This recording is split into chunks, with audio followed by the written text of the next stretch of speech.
I think modesty, in terms of what I know the end goal is, like that is, I think that I'm trying to make sure I'm fully correct.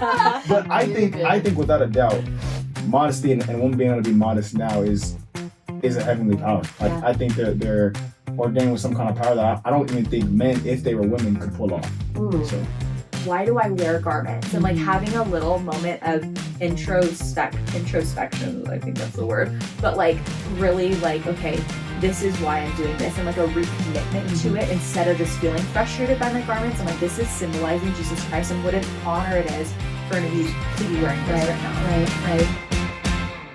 Hey guys, welcome back to the Third Hour podcast. My name is Mimi Bascom, and I'm joined by my co-host Batchlor Johnson. How are you? I'm good. I am hyped to be here. We're so excited to have you back. Batchlor's obviously just like the biggest star, and so it's an honor when we get to chat with him. So thanks for coming. I'm glad I got the invite to be here. So. And we have another star with us here too. Bombard her with questions. Literally, we're so excited to have Hayley Clark. How are you, Hayley? I'm great. I haven't seen you for a good minute. It's been a long time. We've both had babies, I think, since we've seen each other. So good to see you. Me too. Okay, so Hayley is an entrepreneur. I feel like people know you a lot from your content on Instagram. You talk a lot about modesty and garments, and so that's going to be a lot of what we talk about today. We're going to get into the real questions. We're going to get into some tea. There was actually some recent tea. Maybe I shouldn't call it tea. Is that sacrilegious?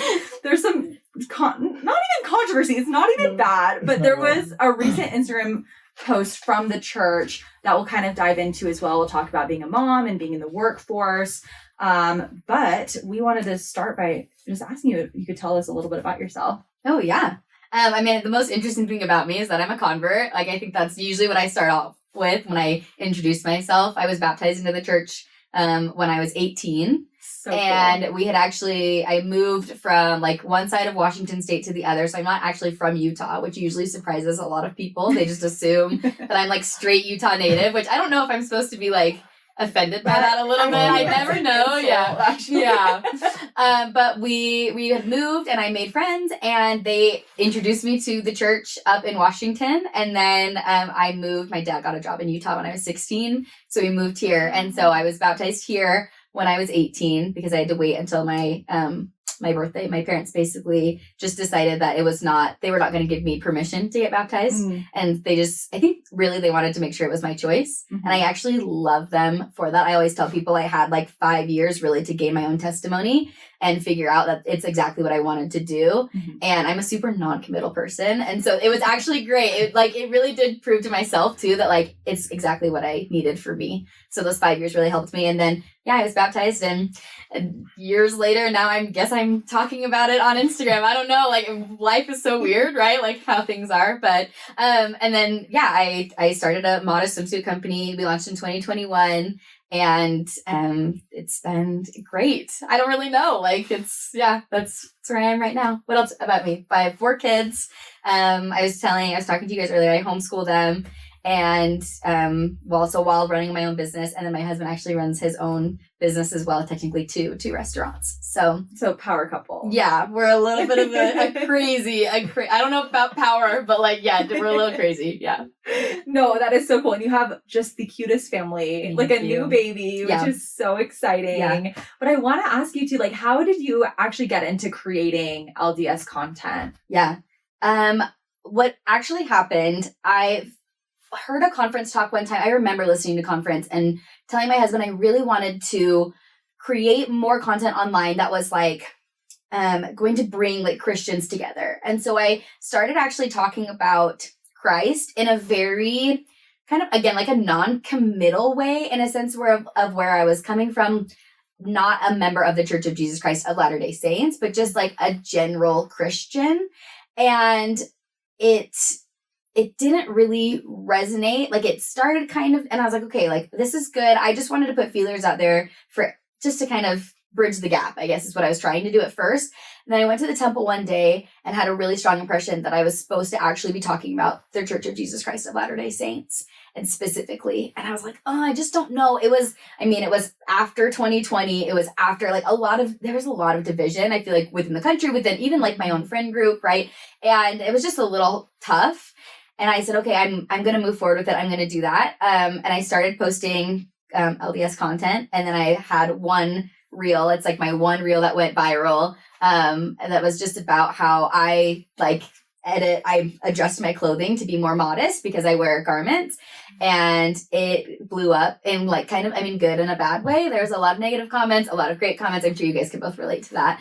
And it helped a lot of people actually like find me and realize that there were women like my age, kind of in their like 20, like older 20s, younger 30s that were like still solid members of the church. Mm-hmm. And it actually helped bring like a lot of other friendships into my life and just a lot of really cool experiences and opportunities. So that's really how I got into it. It kind of was a random thing. It just happened, I guess. Yeah. Oh my gosh. Okay. That's incredible. And I feel like, I wonder if you relate to this too, but I feel like so many people, when they start creating content, they start with a more general Christian audience because you feel like it's going to be like less, I don't know, like divisive. Excluding people. Yeah. Did you experience that at all when you started? Well, honestly, you just full send it. Well, I honestly, you know me, I just posted whatever and things took off. It was similar like you. I had that one reel that just took off. Mm-hmm. For me, I was just amazed at.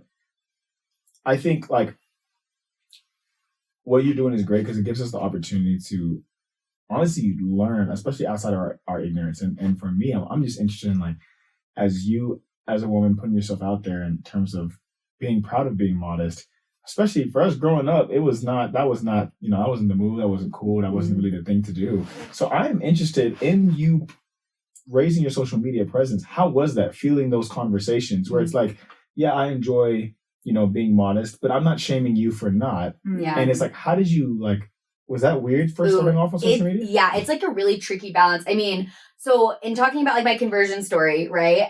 I will tell people day in and day out that the way that I really learned about the church, that sounds weird, but was I noticed that the girls, especially, and the boys too, but that were members of the church were dressed differently than other people. Because in Washington, it's not a majority, right? Like where you go to high school and everybody's LDS. It was a very small little community within my high school. And I knew exactly who was, and I knew who wasn't based on my first instinct was their way that they were dressed.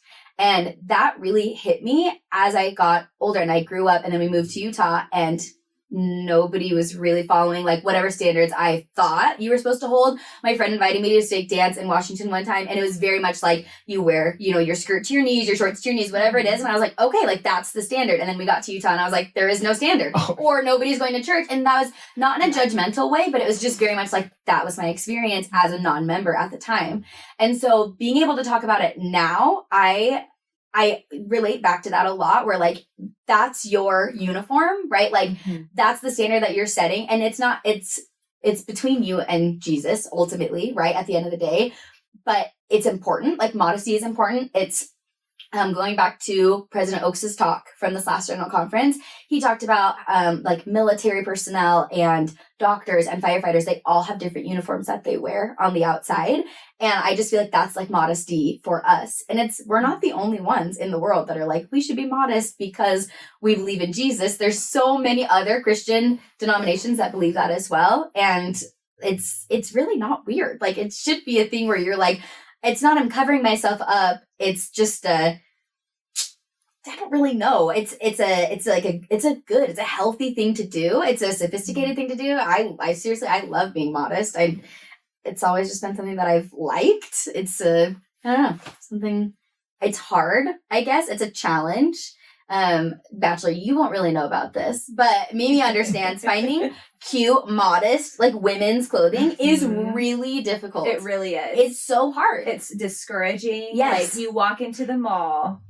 Okay. You don't walk into the mall. Don't walk into the mall. And you can be there's one thing I can wear in this entire store. Yeah. And it's ugly. It's ugly. Okay, now this is the reason why I say I can't relate, I for sure can't relate. But the funny thing is I'm just imagining it because I will say that growing up, I'm around guys, and so the whole talks, it's just you go to Target and you see the cheeky swimsuits, and then you see the suits that aren't supposed to be cheeky, and you're that's for sure, cheeky. And then and then you get to the modest swimsuit and you're like, I wouldn't even want to see my mom in that because like it's that bad. Like I don't want my mom looking bummy. Like for sure, it's just a tough dynamic. So I'm laughing because it's like on one hand, it's like nobody wants to look bad. No. But on the other hand, you don't want to look bummy. Yeah. But then to look good means that you have to like wear dang near nothing. And to be modest means you gotta look. There gotta be some happy middle ground. Something in the middle. So shout out to Hayley. I know, right? Yeah. Okay, and I want to talk about Honey Mart. Yeah, because I'm obsessed with everything you guys have. But I wanted to touch on something you said I thought was so interesting. You talked about living in Washington. All the members, as far as dress standards go, were very strict. Like for Strength of Youth, which has changed now. Yeah. But then when you moved to Utah, people were a little more lax with their modesty. Yeah. I can't remember if I've shared this on the podcast before, but I was actually 12 or 13 when I moved to Utah from Michigan. And I remember my bishop telling me, he's like, okay, like you probably think moving to Utah is going to be so much easier to be a member, but it's actually not. It's going to be way harder. And I was like, what do you mean? Like I struggled with peer pressure and like, trying to fit in when I was in Michigan. And he's like, you can't let anybody else's testimony or their decisions dictate your own. You need to have a personal relationship with the Savior because we can't base what we do on other members. And I feel like it's such a struggle in Utah when it's like, oh, Mom, why can't I wear this crop top? Our neighbor she's the bishop's daughter. You know what I mean? Yeah. And it's like, it's so easy to compare. And especially as a teenager, like going to your parents about things like that. So like, what are your thoughts on that? And I guess as a parent, what advice would you have? Yeah. I mean, I think ultimately, again, it comes back to like your relationship with Jesus Christ and what that looks like. And I think we initially, like as a church, a lot of us started talking about modesty and like the cover yourself up because you don't want to affect the thoughts of others, which that's not what it's supposed to be about, right? Like you shouldn't be dressing a certain way because you don't want people to judge you. You should be dressing a certain way because of the relationship that you have with Jesus Christ. And ultimately, I will start to talk about my garments with my kids right now. I talk about not just my garments, just being, underwear, which I think that's a huge like buzz thing on social media right now. But I talk to them about like, we wear them because of the covenants that we've made. And then we'll talk about covenants. And so if you are kind of thinking with like the end in mind, you're going to want to dress modestly because I'm sure we know like a lot of girls who will be like, oh, I'm getting married. I'm going to get married in the temple. I'm so stoked about that. And that's wonderful. But they have to change their entire wardrobe because they maybe didn't start with the end in mind when they were dating or whatever it might be, right? Like they have to literally change the way that they're dressing. And then that doesn't feel good, right? Like you're like, oh my gosh, I don't have the old shorts that I used to wear that I used to love, or I don't have the tank tops or whatever it might be. And so I think if you start with the end in mind and start with modesty from the beginning, like try, right? It's not going to be perfect. I don't think anybody's perfect at it, but if you can try and then understand like how important your covenants are with Jesus Christ and with Heavenly Father, and being modest and dressing modestly is going to be so much easier throughout your entire life and with your kids and all of that. And it's boys and girls. I think that's like one thing that's really important is to make sure you're talking about it with your boys too. I've seen a lot of guys in short shorts lately. So I'm like, listen, obviously I need to have the conversation with them too. Like, I don't know. The world has changed. Like, the world has changed. I don't know. I would argue that maybe it's back to how it was in the 80s. Because I just see a bunch of dudes just in straight short shorts and tank tops and all that. Yes. But I do have a question. Yeah. And Mimi, please chime in. So how do you balance, because you mentioned you're not supposed to dress based on someone else's perception. Yeah. I love that. Yeah. I know for me, I've had this conversation actually with my girlfriend, and I'm going to be very transparent so you understand how it goes. So she asked me how I felt about, because she was somewhat of a fitness influencer. Sure. And so a lot of the stuff that she wore complimented her body. Sure. And that's how she worked out. It was easy for her to work out. Yeah. And so she asked me how I felt about it because, maybe in past relationships, they felt a little uncomfortable. And so I told her, like, you're a grown woman. You make your own decisions, because I have been on the other side where I have been like, oh no, you can't wear that because of this, this, and this, because of what this guy's going to think. And I'm like, and then I started thinking to myself, I don't like that at all because it's not my job to do that. And so, but I shared her my experience of, I said, if I were to go see your parents and and I was sagging my pants, and I have a grill, and I said I wear my grill, and I go in a hoodie and a bandana. What would your parents think? And she was just like, oh, they probably think like you're like a thug or something. And I said, well, is that fair? Is that fair to me? Right. But I do understand that there are certain rules in society that you have to play by to kind of like, is it fair? Not at all.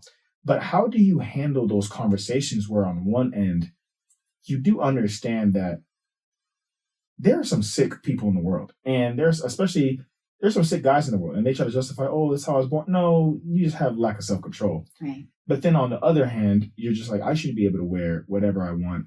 But whatever I want, you hope that you would choose to do something that aligns with whatever moral code that you live by. So for you having to navigate those tough conversations, especially with young girls coming up in this generation, how do you do it? Oh, I think that's, first of all, such a good analogy. Like, I love that so much because my husband and I have talked about this where back in 2020, when they talked a lot about skin color, again, kind of very divisive, we both talked about how clothing, like what somebody was wearing, like we were judging them way more by like their clothing than we were by their skin color, right? Because if I saw a white guy, same thing, wearing like a gorilla bandana and a hoodie and just kind of look, like has a certain stance, I would be like, okay, I'm a little more worried about you than if a man with dark skin came up to me in like a button-up shirt. You know what I mean? Very, very different. And so I think it comes back to like dressing for the part that you want, like dress for the job that you want, not like maybe the job that you have, that whole thing, right? Like, and I think maybe giving really good examples to our kids. I think sharing about these really successful women, and maybe just like, maybe they're not wearing like the same thing as what we would normally wear. Like I look at like President Freeman, love her so much, know her personally, love her style. And I'm like, I would love to be able to be like, here, look at this. Like, she's a great example of spiritual strength and also like dresses really modestly and is looking really nice. I wonder if we can give more examples like that. But also coming back to your girlfriend, I had this thought that if that's her job, then like, that's a totally different thing, right? Like, I know girls who, I used to live in LA. I don't know if we really talked about this before, but I grew up as a dancer. And so a lot of the time I was wearing like a leotard, a tank top, short shorts, whatever it might be. I moved to Los Angeles and it was after I was baptized. And so even there, I was like trying to be more modest, trying to like always go to church, trying really hard not to give into peer pressure and wear certain things, right? But when I was dancing, I was wearing the stuff that I would wear when I was dancing, right? Like, and that was my like job at the time. My job right now is like to wear my swimsuit in videos. And I'm sure there's people that are like, what? You said you were supposed to be modest. Why are you wearing your swimsuit? And I'm like, that's my job. Like kind of modeling what I'm doing.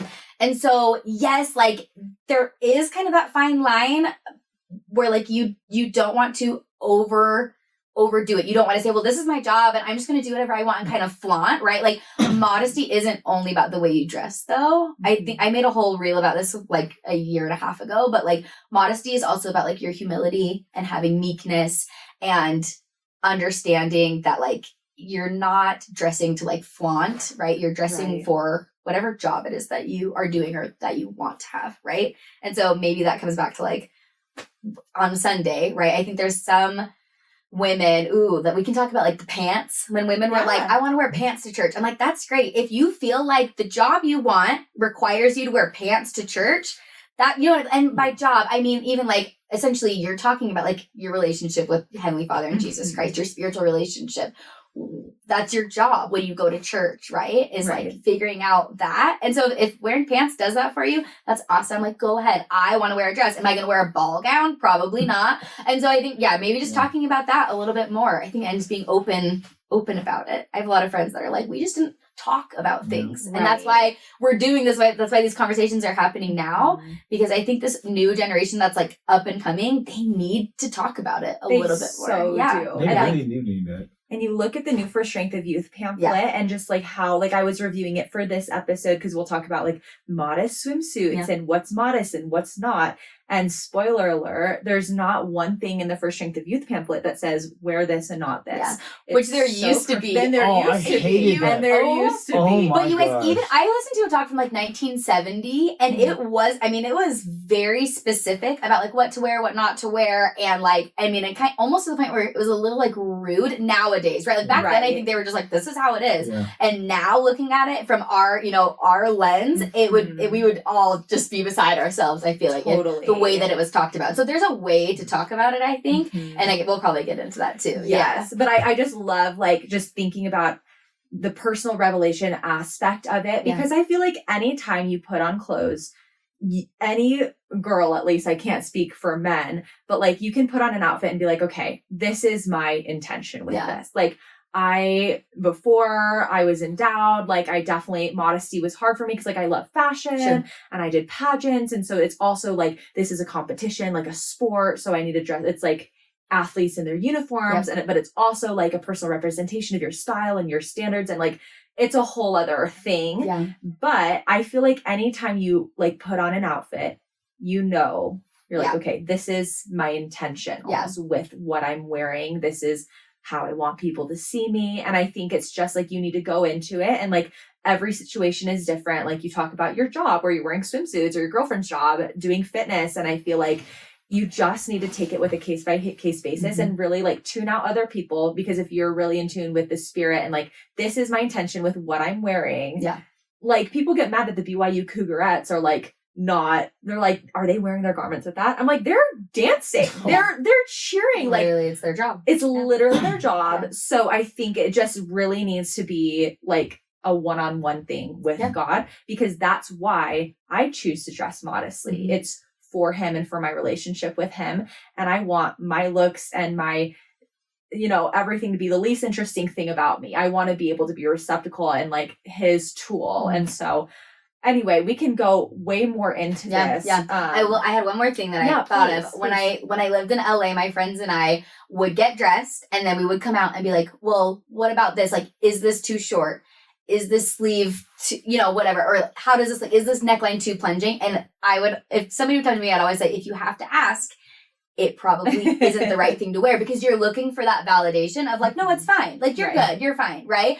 If you don't have to ask, then you know. And like you said, like, usually you do know, like when you put it on, you usually know, like it's good or it's not. Right. Yeah. And so you but it might be hard without like the First Strength of Youth pamphlet now. Cause again, it was a lot more like shorts to the knees, and that's what it is. And now it's probably like, here you go. Like, it's between you and God, and you're living higher and holier. And like, what does that mean to you? And so now it's a little more like open to interpretation. Totally. So is that a good thing or a bad thing? I don't really know. I feel like it makes it a lot more difficult. What do you think? But even with that, I think like the biggest thing I've taken away just listening to you guys is how much modesty stems from your internal values. Because I think you can line up 10 different women who have great testimonies about modesty, and they're all going to dress different. Totally. Oh, I love that. I absolutely love the fact that you guys can highlight that, because I can't speak to the experience. And I think we all know that women get hit harder with these perceptions of modesty than men do. You can go to the gym and see a man working out shirtless, and people are going to be like, oh, like,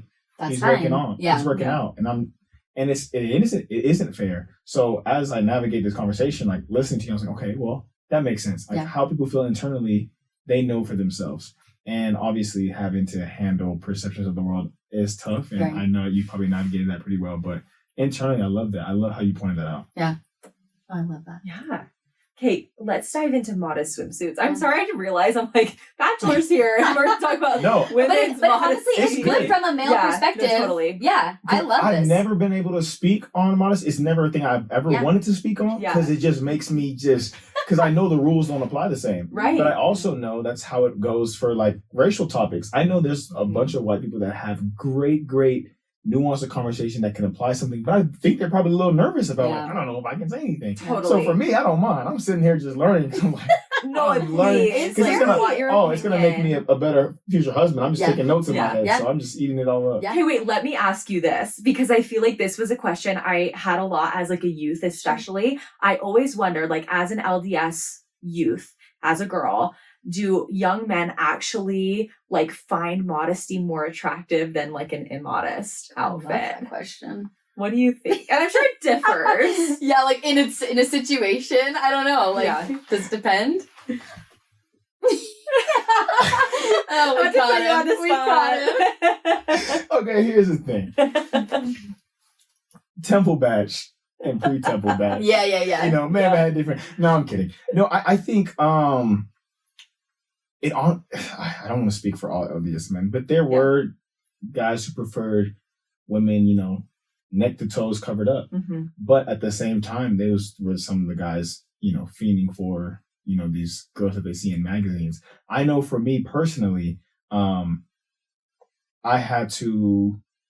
My mom was Samoan, so like my mom, she would go to the pool and she would be in like basketball shirts and a t-shirt, a t-shirt and basketball shorts. So I was like, but in terms of what we find more attractive, I think you would find that I think dressing now is an expression of who you are on the inside and where you're cool with the world being you're cool with the perception the world gives you. Yeah. And with that, I will say as a man now, I think modesty is extremely attractive. Not just because, oh, like you're covered up. It's not that. It's the fact that you're doing what you choose to do in my head. It's like, you know what, you get to, you're taking control of the narrative they push out. Cause, you know, having a sister and seeing her having to deal with these perceptions of, no, you're empowered if you wear less. I'm just like, dang, like, how do you feel about that? And her trying to be in spaces where, you know, they wouldn't maybe accept her if she was more modest.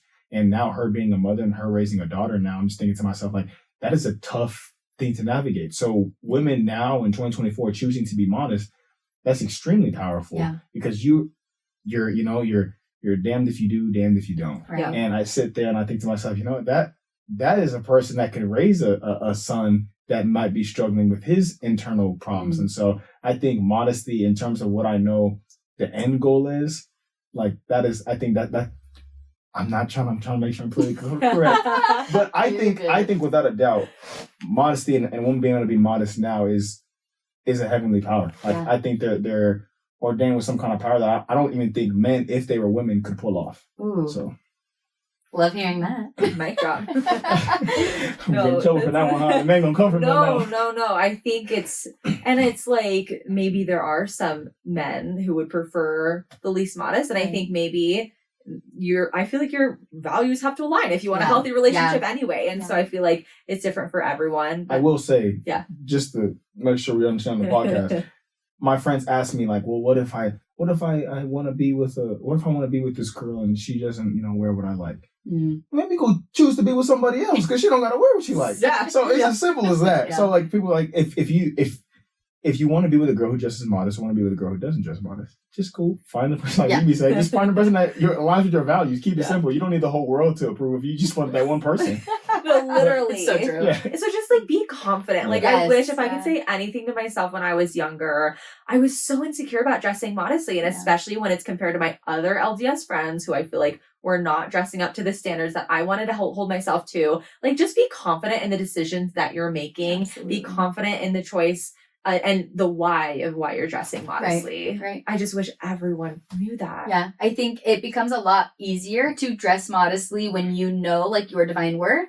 You know who you are as like a daughter of God, right? Like it really does. That totally changed it for me when you become confident in yourself, not in how you look, but who you are. Like you were saying, like your inside, that changes everything. It totally changes how you want to look. And that's what is attractive. Yeah. It's the confidence that's attractive. Yeah. And that's backed by scripture. In D&C 121, it talks about that. It says like you have access to heavenly power, like through the principles of righteousness and it's access to that priesthood power. And I always tell people like, how are you? Like they asked me about my confidence. I was like, back then I can understand that was fake confidence. Totally. Yeah. But once I got endowed and I was just like, oh my gosh, the only thing that determines my worth is how I treat myself and other people. Oh my goodness. It made it so much easier. So everything like how you express yourself in dress, I feel like becomes so much easier for a man. Love that. But I'm going to say that for a man. I'm going to say that. Okay, I'm going to say everything I say for a man. Wait, it's the same. It's the same for us, I think. Yeah. And let me ask you this as a man. Okay. Well, I feel like, so shopping for my husband, swimsuits, we're switching to swimsuits now. I feel like there's so many that are so short now. Have you ever has the modesty kind of like conversation ever gone through your mind when you're looking for swimsuits? Or are you ever like, this is like shorter than I'm comfortable with? Or I feel like as a guy, is it just like, okay, it's swim trunks? I think guys just say it's just swim trunks. I have some friends who are from different countries, and the normal swimwear is Speedos. Yeah. Oh, yeah. Yeah. Never will you catch me in, like, no, never. You're not comfortable in I'm not that. comfortable. Yeah. I don't have the physique like them. I'm gonna say it like that. But for me, I've never had an issue because I'm, some of these dudes have they spend a lot of time in the gym and they have these tree trunk legs, and so they want to show those off. And I think to myself, I don't know how much different that is from a girl that just hit a 6 to 8 week glute program and wants to wear a certain swimsuit. And I might have like, oh my gosh, the paradigm is completely flipped. But we don't talk, like, people don't talk about it ever. Yeah. Okay, I don't know if y'all can answer this, but how do y'all feel about that? Like, does that not get y'all? No, it's infuriating. Yeah, Like. It's when you see the double standard, it gets a little bit, you're like, okay, what's happening? But again, I think it really does come back to like what you're comfortable with. Yeah. Because I know a lot of women who are like, I feel like I have to wear a certain swimsuit, like a bikini, even though they're not comfortable in it. I know a lot of women who don't even feel comfortable in a one piece, probably your mom, because she was like, I feel comfortable in basketball shorts and a t-shirt, and so that's what I'm going to wear. And there are a lot of guys who are like, I want to show off my legs, so I'm going to wear the short shorts and no shirt. But then I know a lot of dads that are like, I'm going to wear full clothes to the pool and I am not going to take them off, like, so it comes back, I guess, to what you're comfortable with and what inside you feel like as well. And what do you guys think that stems from inside? Because I would say when I first got endowed, like a week or two later, I went to Mexico and I went to the beach with my garments on and a long sleeve shirt and some long shorts. So I posted the crazy part is I posted a picture of me. I was getting unlimited Charles. They're bringing them in. I was just in the pool. They're like, Batch, bro, look, it's humid outside. Why are you wearing a long sleeve? And I said, bro, I just don't know if I could. They're like, no, you're allowed to go swim without your garments on. I'm just like, listen, let me just sit and relish in this new power that I feel like I have. Oh, I love that though. But I ask you though, like, but then I started to get lenient, and then I start going out, and I'm thinking to myself, this jacket would look good with the tank top, but I can't wear it because garments. Or I'm thinking to myself, I don't know if I want to be able to wear this Kobe Bryant jersey, and I can't wear it because of my garment. So now I start to think like how can I? And I'm like, oh my gosh, this is just for a couple items. Yeah. Women gotta go through a whole wardrobe change. It's everything. I'm glad that you you understand. Acknowledging. Because I start looking at different things and I'm just like, oh man, like this is, I'm over here complaining. I started feeling bad. I'm like, you know what? I can't say nothing. Just put the garments on and get out the way. Because I know my girlfriend, when she got endowed, we had to, we're going shop. I'm taking her shopping. I'm trying my first time having an actual real job. I'm like, go to the spot, me, gonna get anything you want. We're going to each store. Yeah, she can't find anything. Can't go here. Can't go here. Can't go here. And I'm like, well, do you have? You don't got. I'm like, all right, what am I talking about now? So I said, that's her business. Yeah. But how do you guys get to the point where you decide, like, internally, how do you navigate that? Like when you talk about, when does it get to the point where it just becomes habitual, or is it something that you're gonna have to just go through the rest of your life? I think everybody has to go through it at some point. I think some people go through it when they're little. Like, honestly, they're like, I just want to be modest all the time for whatever reason it is. I think it's like part of a part of conversion almost, right? If that makes sense. Yeah. But I think at different times in your life, it's different. Like, I definitely want to dress more modestly now because of my kids. Like, I want to be that example for them and allow them to have that. But I don't know about everybody, right? Like, I don't know what that looks like for others. I feel like it's like anytime you have to go shopping for something new. Really, it's like it's a lifelong thing. And anytime you're in a different phase of life, like now that I'm pregnant again, I'm like going to be pregnant through this whole summer. I'm literally going to die of heat. Like, what am I supposed to? Why am I supposed to wear another layer? Yeah. No, totally. And so I feel like, I think for me, when I was adjusting to garments, like just like your girlfriend, it was very difficult. And I did try to, up my modesty in the years leading up to getting endowed. But even with modest clothes, there are some articles of clothing that just don't work with garments. Mm-hmm. Either it's too see-through, you can see it. Like even if you wore all modest clothes, you might have to go through and get a whole wardrobe refresh. Like that's my biggest tip for anyone who messages me that's like, I'm getting a dad soon. Like, what advice do you have for garments? I'm like, just save up a little money so you can go thrifting, or like just treat yourself to some new pieces that you don't have to worry about like adjusting to work with your garments. But it is a hard transition. And I think that just goes to show that like garments are an everyday sacrifice. But how I've been trying to look at it is because sometimes you do get frustrated. You're shopping, you're like, oh, I just wish it was a little bit shorter or whatever. Right.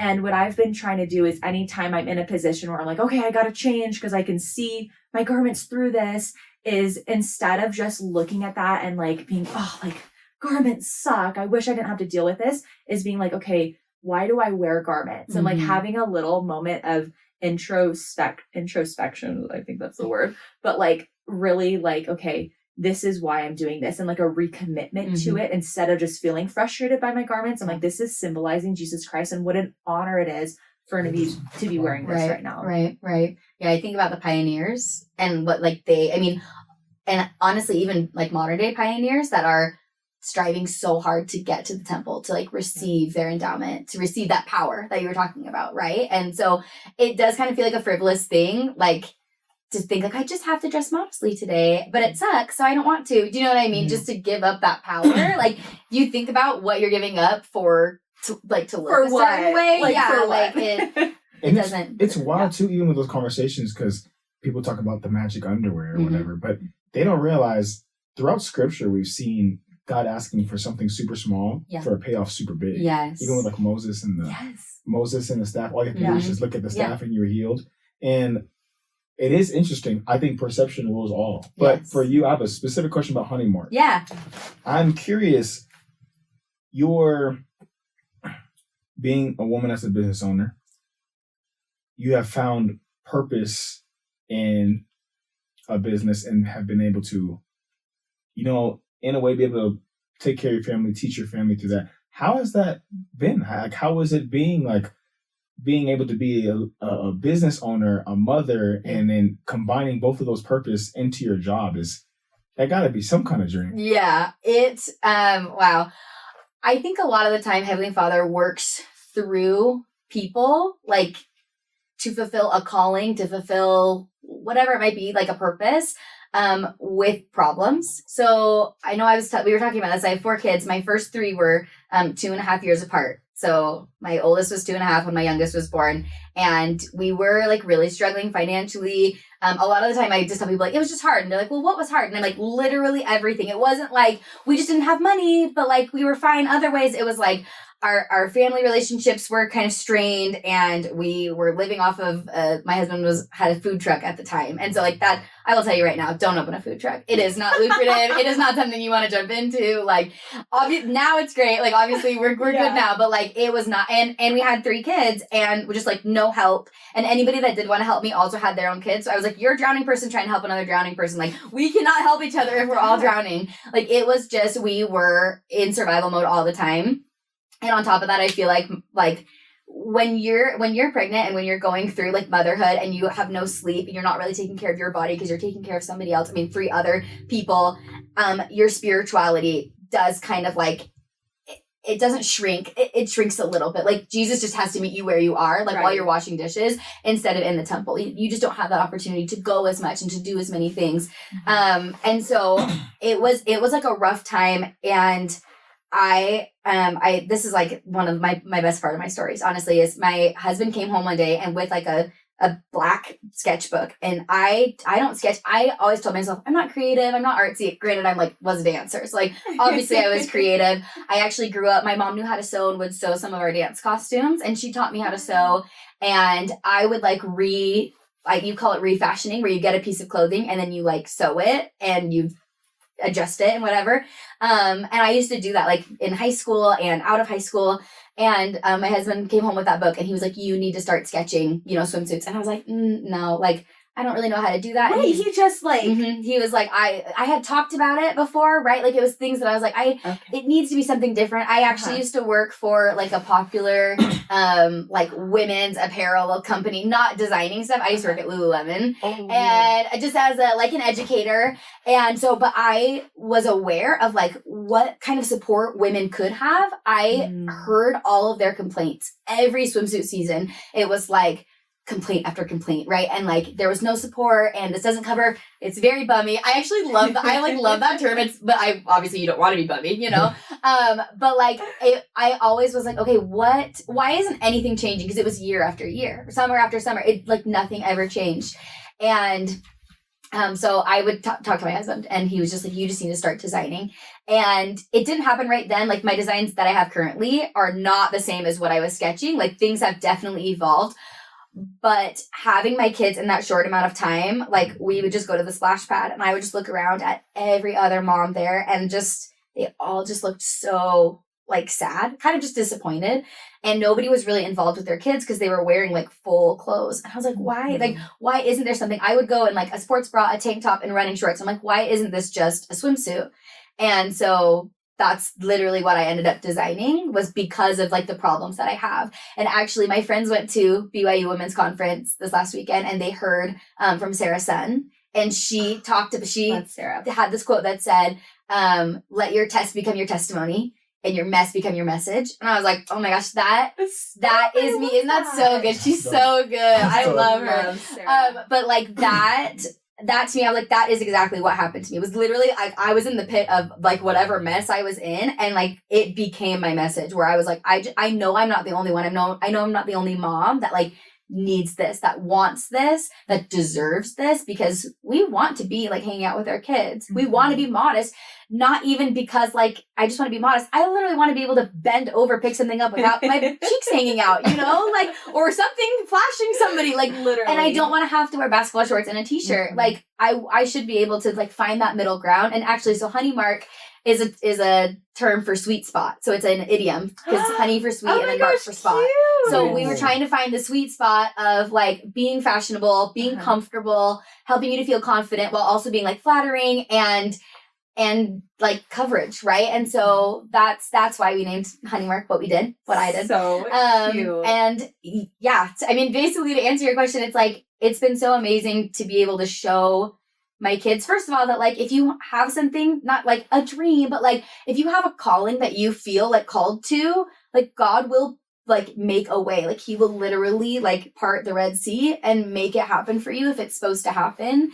So it's been so great to see, like spiritually, like they've been able to see that, but also like they've been able to see my work ethic. They've been able to see that like I obviously make sacrifices. Like I don't wear bikinis that go up my butt when we go to the beach. I make those sacrifices. I don't really want to wear that, but for some people, I know that's a sacrifice. Yeah. Some people have a great body and they're like, that's what I want to wear. Mm-hmm. And they choose to wear something different anyway. And I'm like, that's great. Like that's a great sacrifice to make for, you know, being modest and for your inside, so that you can show how your inside feels on the outside.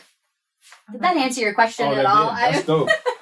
Learning your life story, and how your purpose align with your morals, and honestly, I think it's tough to, especially in our day, where with LDS creators, you know, we're minority of the world, and so even being able to have a thriving podcast, you know, like it's tough because the audience, you don't feel like it could reach many, but then you realize the principles that we do live by is global. There's something for everybody. So I love it. Yeah, we actually didn't like. I purposely didn't call it like modest swimwear, because modesty has kind of a derogatory. It has a derogatory word. Isn't that so strange? Like the definition, it's not derogatory, but people think of it in a bad way. It has a bad connotation. And so I wanted to make sure that we just put it out there. We actually call it swim leisure. So instead of athleisure, it's swim leisure, because you can wear it. Like if you put it on when you're on your way to the pool and you have to run inside the gas station for snacks, you don't feel like you have to cover yourself up right away, right?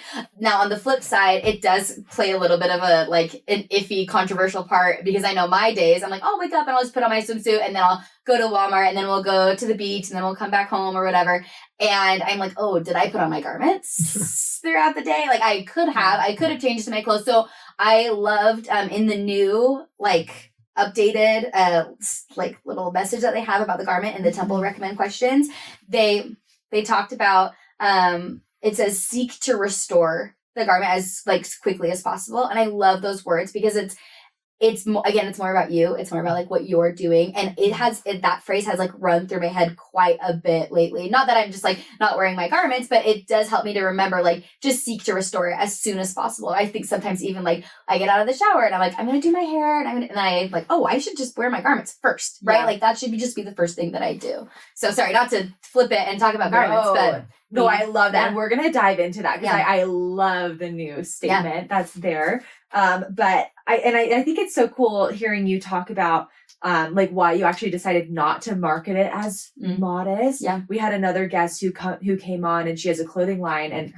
same thing. She's like, I want it to be high coverage instead of modest just because of the connotations. But a question I get a lot, and I'm sure you get a lot too, just from other Latter-day Saints on Instagram is like, what are the rules for LDS swimsuits? So I want to ask you, is there any rules, like what's modest, what's not? I mean, I think, again, it really does just depend. As hard as that is, like, you don't want to sit here and be like, there's a lot of gray area, but like, there's a lot of gray area. I don't know if my grandma would be like, well, that what you're wearing isn't modest. Like, I don't know if she would say that. I mean, I think I always, in my head, it was like one pieces, but I also didn't grow up in the church. So that was just what I thought was modesty, right? But then I had friends that would wear tankinis and I had friends that would get in trouble for wearing bikinis. And I think to me, modest is like trying to make sure your private parts are covered and go from there. Because there's also a lot of swimsuits that don't even cover that. There's one pieces that are less modest than two pieces. Yeah, absolutely.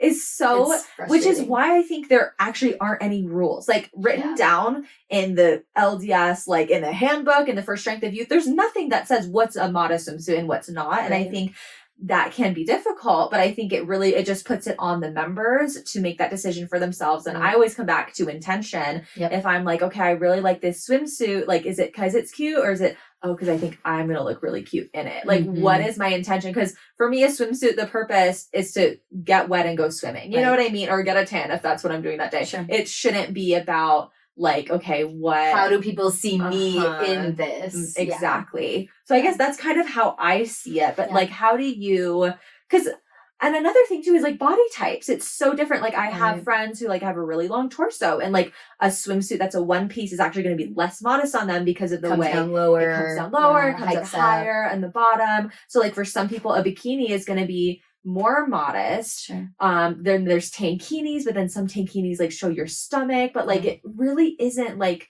there's not rules like that. I don't know. Like what are your thoughts on maybe if you're talking to like a young adult or a teenage girl who's a Latter-day Saint and is like, I just want to wear like a modest swimsuit, like what does that look like? Yeah. What's interesting is I think we talk about adults like having a really hard time finding swim. Teenagers have a really hard time. Like I used to be in the young women's presidency and I would hear a lot of the time that those girls like, I just can't find anything to wear. Right. And so they're getting targeted as well. I feel like as, women are. First of all, I would tell them to shop at Honey Mark instead of anywhere else. No, but really like find something like you really have to dig. And I think that's true with any clothing, right? Find something that you're going to feel as comfortable in as you will. Find something that's going to cover you, right? Like find something that you can run around in. Be like, you aren't a mannequin. Do you know what I mean? You're like a living, breathing human being. You're going to be doing things. You're not just going to be standing there all the time. Sometimes you'll be laying out and like, maybe that's when you need a bikini. Like go ahead. If you feel like that's what you want is to like burn your skin and like get super tan and you need your bikini to do that, that's fine. I'm like, what if you're in your backyard, like go ahead, whatever. But again, it's more about like how comfortable you are in whatever it is that you're going to do. Yeah. Right. Like if you're on a houseboat and you're going to go wakeboarding later or whatever, you might want something that like has a little more coverage. Maybe get some little like shorts, like running shorts, right? Even that, like there's things that you can do to make things more comfortable, I think. Yeah. Instead of just kind of going with whatever trends are happening in the world. Totally. No, I'm with you. It's so hard for young women nowadays. Like I feel for them so much. And I feel like I don't know, it's just interesting to see, because like obviously when we were growing up, I think it did say like one pieces are recommended, or and then people were like, well, tankini is basically the same because it's just a one piece in two different parts, but definitely it's way more personal now. So just think about the intention. I probably said intention. Take a shot of Diet Coke every time I say intention as we're talking about this, but like it's about the intention of why you're wearing what you're wearing. Right. So Right. I love that. I love that. And just be comfortable. Mm-hmm. Okay, we want to talk about like garments and stuff with you too while you're here, but I thought we could take a break and do something a little fun. Are you down? Sure. Okay. It's nothing crazy. Okay, great. We're gonna do a little quiz. And we're gonna see what it was. I saw it. Well, I saw it on the way here. I said, "Wait, I'm down. You know I'm down what? to see who my comp is." And if you were not happy about it, I'm gonna say if the roles were okay. I'm gonna say it's which biblical woman are you? Ooh. And I'm like, okay, if we were women doing Esther. which prophet are you? It's not normal. No, So I'm like, you can be a biblical no, woman. I think I could. I just didn't know how y'all felt about me being involved in it. That's why I was like, do you want me to just ask, or can I? No, I chip want you in? to be involved. Well, hey, do I want you to be You in need it. to do it for sure. Oh, I'm for sure Benny. gonna do it. I was looking at it, and I was first trying to see who do I think I am. I know. Okay, so it's which biblical woman are you? Sure. Like what? Who are we wanting? Who do we want to be? Esther. I'm Queen Esther. 100%. I love Esther. I could see you as Esther, honestly. I also feel like sometimes I'm Soraya. Just based on like what my life experience has been, and literally just like following my husband into like literal wilderness with so many kids. I'm like, I don't know what's happening. And then it all works out. Oh my gosh, I really love that too. Can we talk about like the sacrifice that women make? Like if their husband is the main breadwinner, like just following their jobs wherever they end up, like it's a lot. Yeah. Okay, hold on. Let me pull this up. And I'm going to send it to you. So these quizzes are all found on thirdhour.org. You can follow along with us. We'll have it in the description. So I'll read the question. It's Fast Sunday, and the Spirit prompts you to share your testimony. What would you most likely say? I know that this trial has made me grow, and I'm grateful for the lessons it provided. Okay. This opportunity to serve others helped me develop charity for God's children. Cool. I know Jesus Christ is our Savior. And then God created the perfect plan so we can live with our families forever. I feel like those are all. Those are, yeah. I mean, I feel like I would maybe say all three. I actually probably would say the third one more than any of the other ones, just because I don't know what time of life this is talking about. I also feel like I personally don't get up and like, I've had a really hard trial. Like, I'm not one to do that. Right. Like, I'm not super vulnerable about that. So number 3 for me, just I like your solid, reasoning. Yeah. No, that makes sense. How about you? I'm way too much of an open book, so I'm number 1. I always be getting up there. We're gonna do something really hard.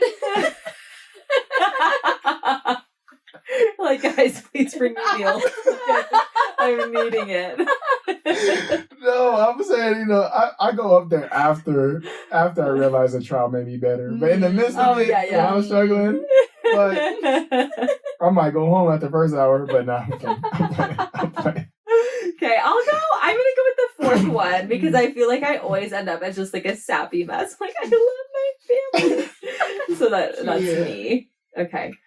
The missionaries called. Another member can't come with to a lesson and now needs someone to accompany in an hour. Do you promise to meet them in 10? See if they might be able to reschedule. You want to help but can't right now. Apologize that you can't, but let them know who might be able to help. That's still nice.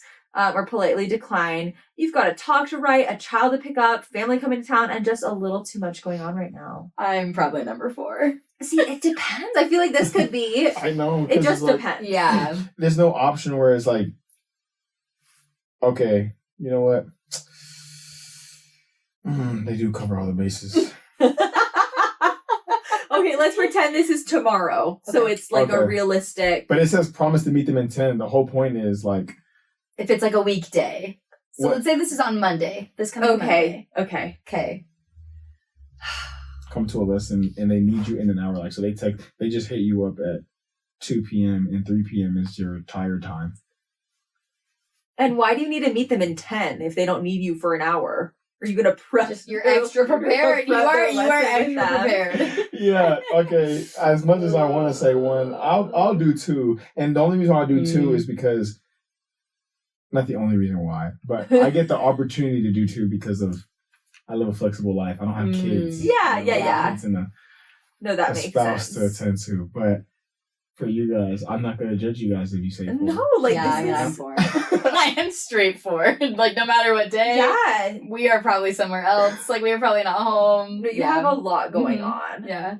I'll do 3. I just have 1 kid, but I'm also pregnant, and I'm like, I'm napping right now. But here, you can call someone else. Right. I feel like that's reasonable. Okay, a difficult trial comes up in your life. You're unsure if you're strong enough to overcome this difficulty. What do? Look for the good in the situation. God must have a reason for allowing this to happen. If either of you pick that, then good for you. Face it with quiet dignity. You know, God won't ask you to do something impossible. Serve others. Your own trials seem lighter when you can help others. Wow. That's that's not me. Pray for any trial. You know you can overcome it with God's help. Yeah, whoever picks 3, they gotta be Hayley's gonna pick that. or something. That's Hayley. I mean, with kids, like, you like already are serving others all the time, right? Yeah, moms are the only one. Moms can qualify for that one. Moms can qualify, no doubt.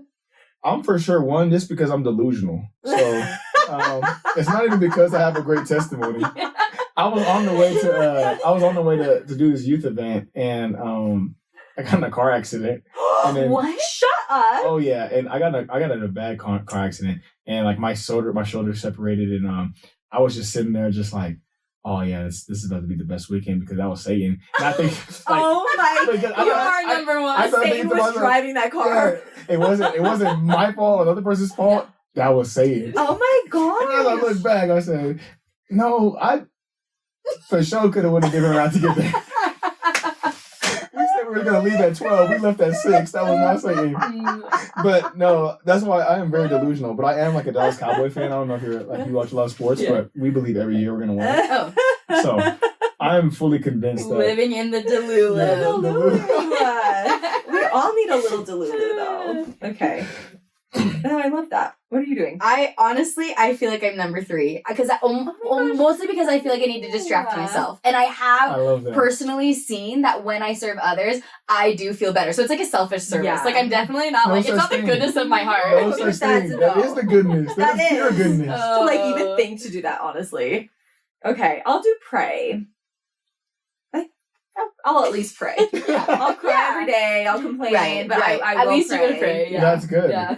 There was not a 5th option, which is unfairly taken out on the people closest to you. Roll up in a ball in your bed and cry all day. So okay, the bishop challenges the ward to find someone to serve this week. Who do you serve? Oh, anyone. I'm truly serving the Lord when I serve others. Someone I don't really know too well. Service is the best way to learn to love someone. My family, the best work is always done in the home, or whoever needs my time and love the most, whom the Spirit will guide me to.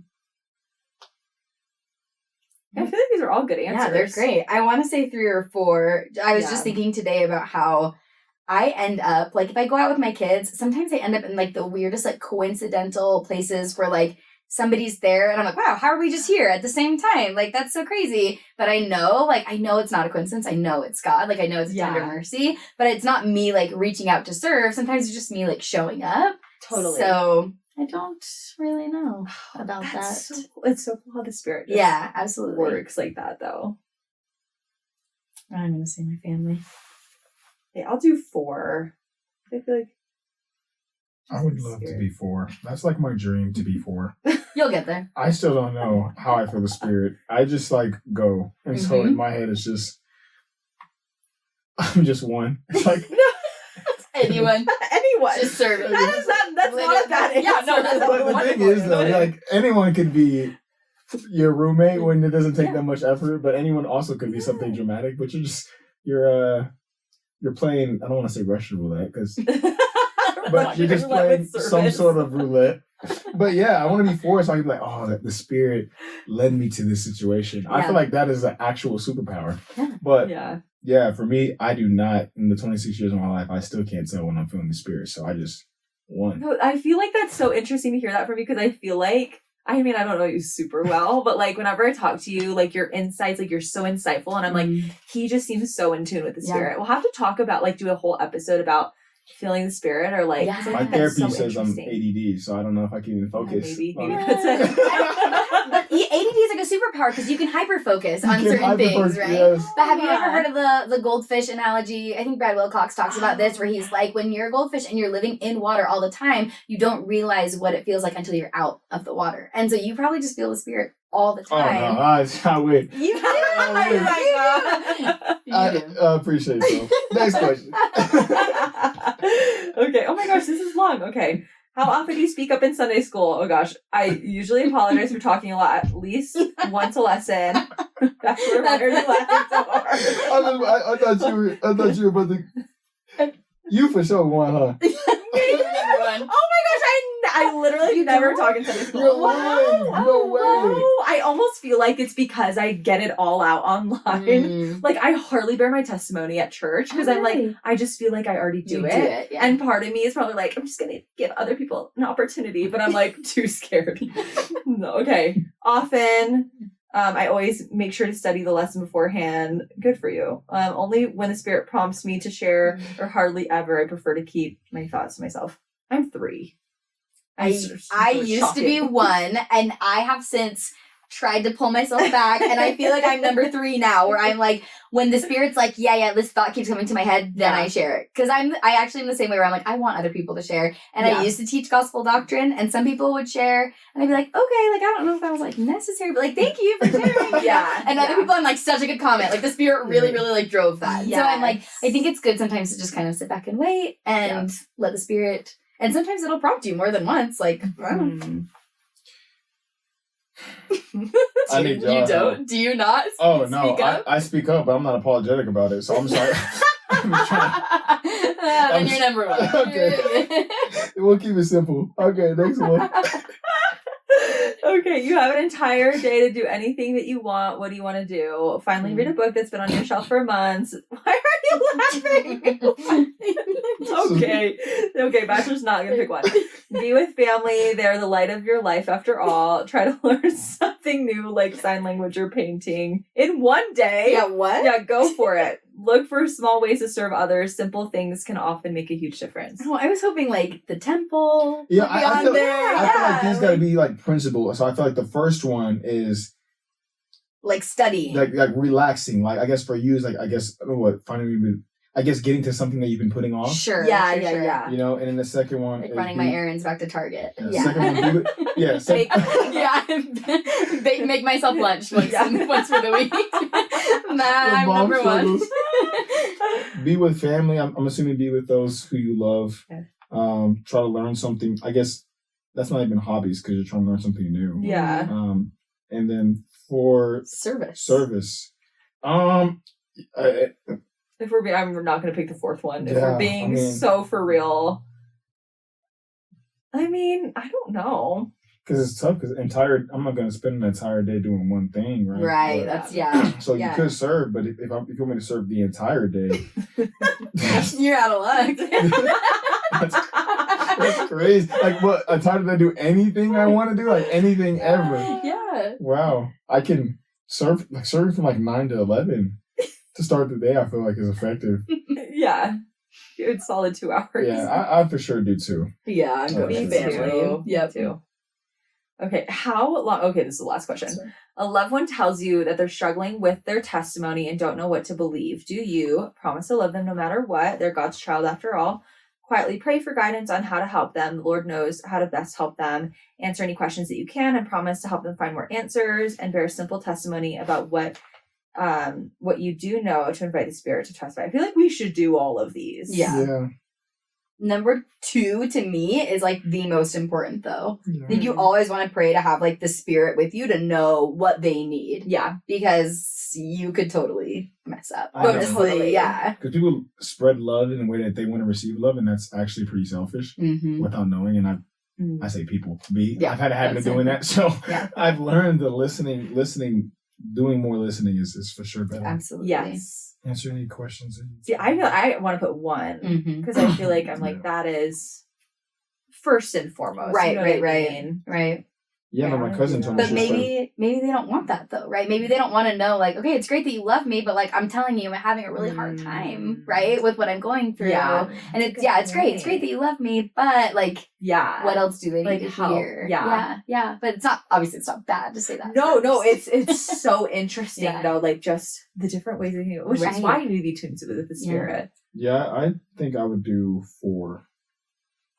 Cool. Because I had an experience with my cousin, and I just kind of told her, like, I'm not the tough love guy. I'm like, that's life. I think it's arrogant to think that your testimony is just going to be on a high the whole time, but it's also condescending to yourself. You think your testimony is going to be low. I just told her, that's life. You got to be able to enjoy the struggling moments, because this is the only time in life we get to struggle afterwards. Where it's Disneyland and bliss. Right. Not that Disneyland is the celestial kingdom. I just like went to Disneyland. I had a great experience, and so it's fun. I just got to make sure I don't get. It's not always the happiest place on earth. No lines at Disneyland. That is the celestial kingdom. Yeah, no lines. Oh my! Unlimited churros for free. Unlimited churros. Yeah. Yeah, you see with the Instagram caption, that's what I stole it from you. But no, so I think I'm to bear my testimony and fight the spirit. I think that's a nice way of putting it, what I would say. But love that. Cool. It's cool. We all put different things. Yeah. Okay, wait. Did you guys get your results? Yeah, it wasn't what I thought at all. Who did you get? I got Eve. Ooh, so did I. Period. Are we all Eve? No, I got Ruth. You got Ruth? I got Ruth. That's a good one. Do you want to read what it says for Eve? Sure, yeah. While many criticize Eve for the fall, her transgression shows tremendous faith and understanding on her part. She understood the necessity of knowing good and evil to progress and how it all leads to the joy of redemption. You are someone who can face any trial with the same dignity and grace Eve had. You have enough understanding of God's plan to move forward with faith, even when you don't know everything. While you're maybe a little misunderstood, no one can deny the love you have for others and the tremendous faith in your heart. And then Eve's story, where it can be found. I like that. Love that. Gosh, that is so precious. Look at you guys being Eve.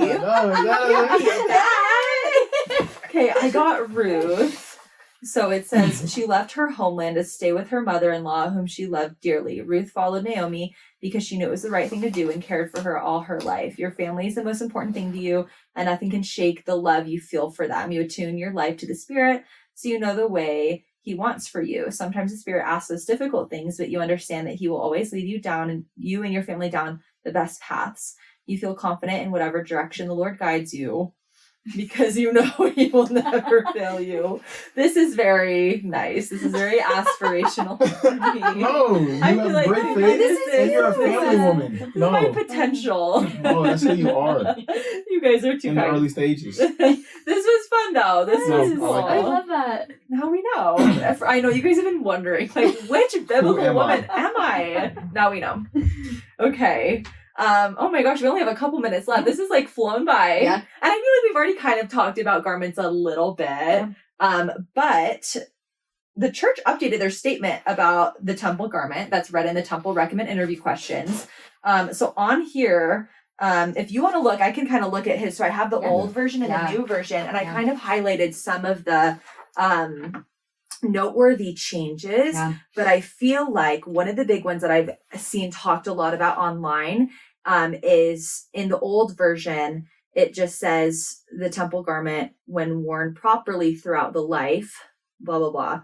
And then the new version says, you should wear the garment day and night throughout your life. And I feel like that was a big conversation for a long time on social media. Some members saying, okay, wearing it throughout my life, that could be once a week. That could be when I go to the temple. It's not necessarily a day and night thing. And I think, like, where did the day and night thing first come from? Because I know it was somewhere and then I feel like it went away and now it's back.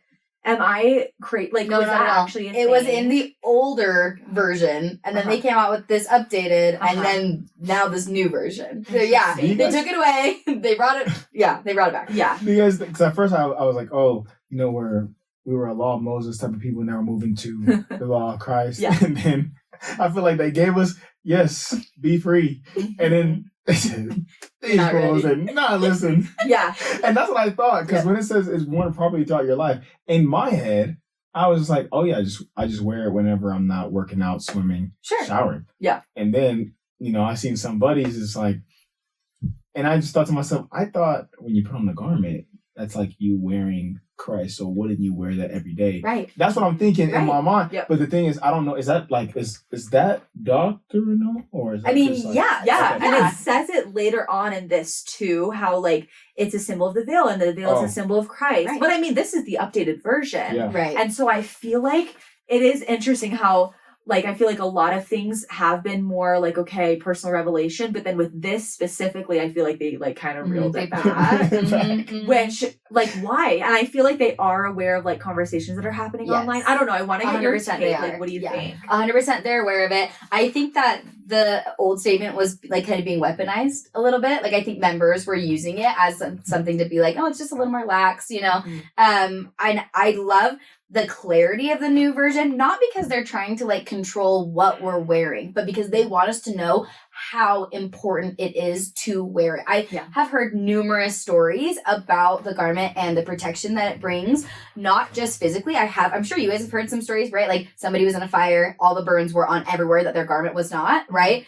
But it's more about like spiritually. I know when I am wearing the garment and I am wearing it properly, doesn't just mean like not altering it for fashion or whatever, but it's wearing it so that you're not resenting it. Wearing it when you know what it actually means, wearing it with faith, wearing it with the understanding of what happens in the temple and why you received your, that covenant that you made, understanding the endowment, right? Things like that. And so when you are aware of those things and you are feeling like more secure in that, you will feel strength and protection against like words, against people who are negative online, against people who are trying to, contradict your faith, and you're trying to, stand up for it and be confident in it. You can do that because of like the power from like wearing the garment, right? Yep. I don't think that's far stretched at all. I think what's crazy to me is how you brought up in the beginning. You said you start with the end goal in mind. And I think people's perception, if you can shift your perception, I think it helps you wear your garments. Right. And if you say, the garments are going to be a daily reminder for me, you're like, okay, like I want my daily reminder with me because I am human. Yeah. But if you look at it as, oh, they're trying to tell me what to wear, now you're starting with, I don't know if that's the right perspective to go into, And I know for me, I've had to wear my garments when I go play in my rec leagues because I have a history of maybe not being the most Christ-like when I encounter competition. Yeah. I get a little too competitive, and it has genuinely helped me out. I don't know how. So cool. I don't know how. It could just be placebo in my head, but I don't believe there are coincidences like you mentioned. And like, do you in terms of that power, do you guys think, you said it stretches beyond the physical, do you think it stretches even beyond the spiritual and taps into your mental? Oh yeah. Oh yeah. Because of the reminder that it is, right? I thought about this the other day, that it really is the first thing that you choose to put on, right? Other sacred vestments that other religions wear, whether it's like a yarmulke or, a priest wears, that's usually on the outside. Yeah. The fact that we wear ours inwardly against our skin, first of all, it's our largest organ. We absorb whatever is on our skin. And so when we're absorbing, like we literally have it as close to us as we possibly can. Like that's how close we want Christ to us, is as close to us as we possibly can get him. You know what I mean? Like, and it's against our skin. And so we're absorbing. I thought about the other day, I was like, I'm like absorbing such a heavenly thing, because it's the one thing that we take away from the temple, right? We don't usually wear, I don't know who does. So you might wear your temple dress, right? That you wear in the temple in your everyday life. Maybe you do, and that would be really cute. I love that. But most of the time, the one thing that you bring out of the temple with you is the garment. And it is like such a sacred reminder. So yes, mentally, I totally believe that it affects you 100%. Yes. I'm so with you. And I love in this statement too, at the end, I believe, can I read this last part? It just talks about how as you keep your covenants, including the sacred privilege to wear the garment as instructed in the initiatory ordinances, you will have greater access to the Savior's mercy, protection, strength, and power. And I believe that 1,000% from my experience wearing garments. But I have seen some people take a little bit of issue to that, of like, why? Well, do I just not have like as much access to the Savior if I'm not wearing garments? Like, how does that work, and how would you respond to that? So hard, because you want, right? Like, of course I want to tell everybody, oh, you have the same access, but like, unfortunately, you don't. Like, you have more access because of the covenant. And it's not the magical underwear, right? It's not this thing that I'm wearing, like, allows me to, like, I'm, talking to Christ all the time. I don't know. Like, it's not that. Yeah. It's the covenant that you're making and keeping that, because President Nelson has talked about how, like, when you are yoked to the Savior, like, through your covenants and you're staying on the covenant path, I'm picturing me and Christ, right? Like, yoked together, because that's what it looks like, is that. But it's like, that's when you will have access to that power because you're doing it together, right? And you have, like, that ultimate, like, the rest, I think is what he talks about, right? Yeah. I've seen a lot of people have, like, take issue with, like, the Savior's mercy, because I think they assume that you're saying that, like, you won't be saved unless you make these covenants or unless you wear the temple garment. And I don't necessarily think that's what it's saying. You just have access to, like, his mercy in, like, in a different way, like and I'm like, greater. Yes, they use that word greater, and obviously we know from Elder Razban that, like, words matter. So obviously they put that in there on purpose, intentionally. There was an intention behind it. But I would also use the word, like, different, right? Like, maybe just a different access, right, to that power, to that mercy, that protection, than what, like, the rest of the world thinks. Does that make sense? No, like, totally. Yeah. Totally. It's just, it's interesting because I know Sister Dennis's quote, I'm sure you guys have probably talked about this too, you were blue in the face, but after the women's, like, conference that we had, the Relief Society, she had that quote about priesthood power and how, like, more women are endowed with, like, this access to priesthood power than any other religion. And so many people were so frustrated because they're like, no, look at these women in this non-denominational Christian church that can be, priests and pastors and teachers and things like that. And I'm like, oh, it's different though. Their mentality of what, like, priesthood power is not, do you know what I'm saying? Like, it's just, it's not the same. Yeah. And so when we say we have greater access to the Savior's mercy, power, and strength, it's because of that covenant. And if they don't understand the covenant, then unfortunately, they don't understand it. And it's not a bad thing. It's just, that is how it is that this is what we receive. Like, that's part of the blessings we receive from the covenants that we've made. Yes. And wearing the temple garment is what helps us, like, with that as a reminder, being there with Jesus Christ, like, that it's part of it. And then coming back to, like, we wear that as a uniform, right? It's part of our uniform. Like, that's what we wear as disciples of Christ, as members of the Church of Jesus Christ of Latter-day Saints. Right. Oh, I love that so much. And I feel like the more I've studied and learned about covenants is I definitely used to see the covenant path as a checklist. First you do, and because you have to go in specific orders, like first you do this, then you do this, and then you do this, when really, and I feel like there have been so many talks about this in recent conferences, that the covenant path, it's more how to build a relationship. Yeah. The covenant is about a relationship. And so when we talk about having different or greater access to the mercy and power, it's different because it's the covenant, it's the commitment you've made. So it's a different relationship than someone who hasn't gone through and made those covenants. And just to be so clear, that access to making those covenants is open to everyone. It's open to anybody. Absolutely. And so I feel like it's like, it may seem exclusive right now because it's like, okay, you're saying this to people who wear garments, but, like, anyone can wear garments. Yes. It's the commitment that you want to make with the Savior. So anyway, thank you for kind of clearing that up. And I feel like that's super helpful. Do you have anything else on garments or modesty? Or well, honestly, you said it. It's just funny. Obviously, dealing with social media, you're going to have people that get offended by certain things. And sometimes it's warranted. But in this situation, I think it's interesting because we pay that certain respect to different relationships, because you can be dating somebody for 10 years and you can say that you truly love them. Yeah. But when you get married, there's going to be a different love. When you have kids, there's going to be a different love. There's going to be different expectations as well. Right. But we pay that respect to those things that we can, I guess, fully understand. So I feel like when people start to understand fully what it means to be a covenant person, it's not like, oh, Batchlor, you get to wear garments, you have access to all this power. There's also a burden, though. Like, there's a burden. There's a responsibility. Responsibility. I say burden because I'm over here fighting my natural man. No, I'm being serious, though. Yeah. Like, the responsibility from me when I go into the initial store and I see, I feel like, oh, I'm reminded of the covenants that I've made. And I'm reminded, okay, Batchlor, like, to tell you guys I want to be a good person, I could do that all day. Right. But when you get in the temple and you tell the Lord, hey, I'm going to be a good person, and this altar, I'm going to sacrifice everything here, and I'm going to wear these garments, and I'm going to treat myself with love, and I'm going to treat others with love as well. That's a different expectation. When you go, I'm assuming one day when I get married, my wife is going to be very much, she's going to expect just a different level than she expected when we were girlfriend, Right. as opposed to when we were talking, as opposed to when we had first met.